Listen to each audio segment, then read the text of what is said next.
Hey guys, my name is Espiritu, and today I'm going to be using some math manipulatives to show you how they can teach a math standard.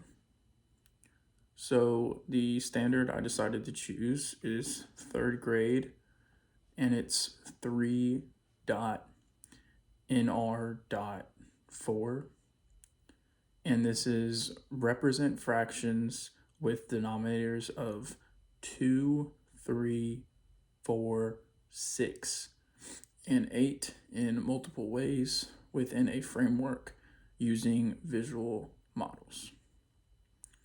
So when I was first thinking about which manipulative would be best for using this specific standard, I decided to go with the fraction towers.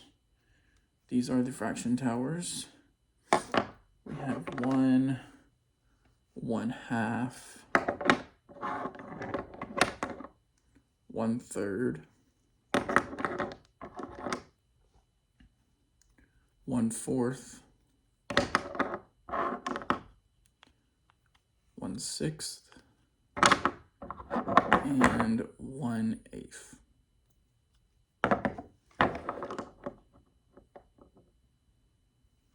So today we're going to be using the fraction towers to help us see and build fractions. So a good example I'm about to show you on how you could use this in an activity.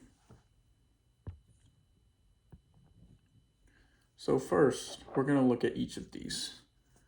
We have 1. This is a whole. See how it's one big piece?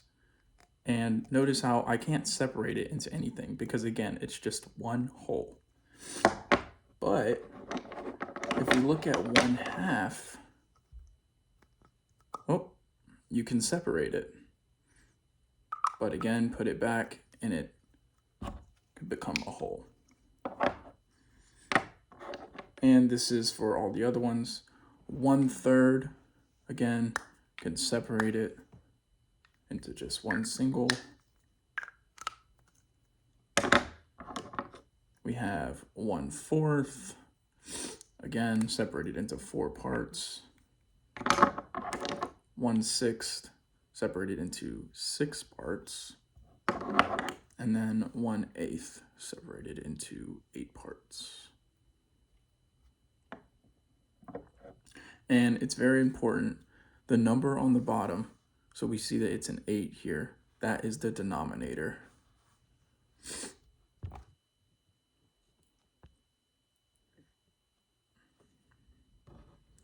So if we're looking at 1/3, it's divided into 3 pieces, but the number on the bottom is the denominator. So 3 would be the denominator, and each piece, 1, 2, 3, is 1/3.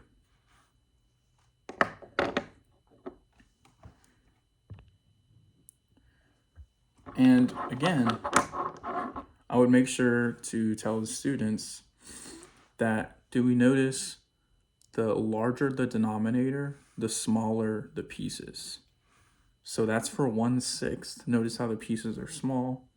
Again, 1/8, the pieces are very tiny. 1/4, they're a little bigger because the denominator is not as big. 1/3, they're getting even bigger because, again, the denominator is not a large number.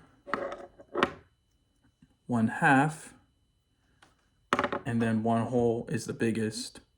There's no denominator.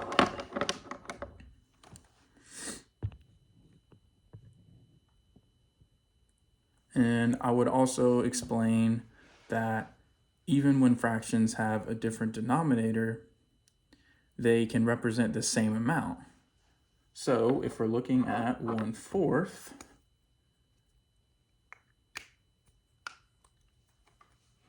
plus 1/4 equals 1/2 is the same as the 1/2 block, because if I separate this,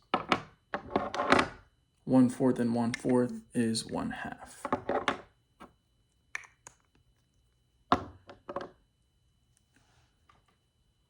So now to end my lesson, I would let each kid pair up and give them each a set of fraction towers.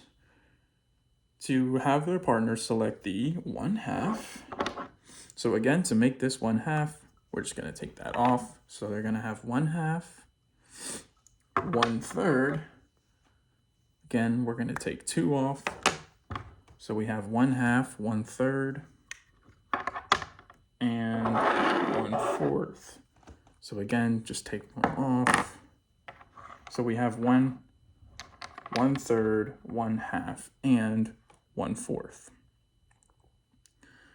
And then I would have partner B name each fraction and tell us what is in the denominator, tells how many equal parts does each tower have. So the partner would line up the pieces up next to the whole. While the students are doing that, I would be listening for phrases like the more parts is the smaller piece, and we would go on to do this until they are comfortable with fraction towers. I hope you guys enjoyed, and I would definitely recommend using fraction towers in your classroom.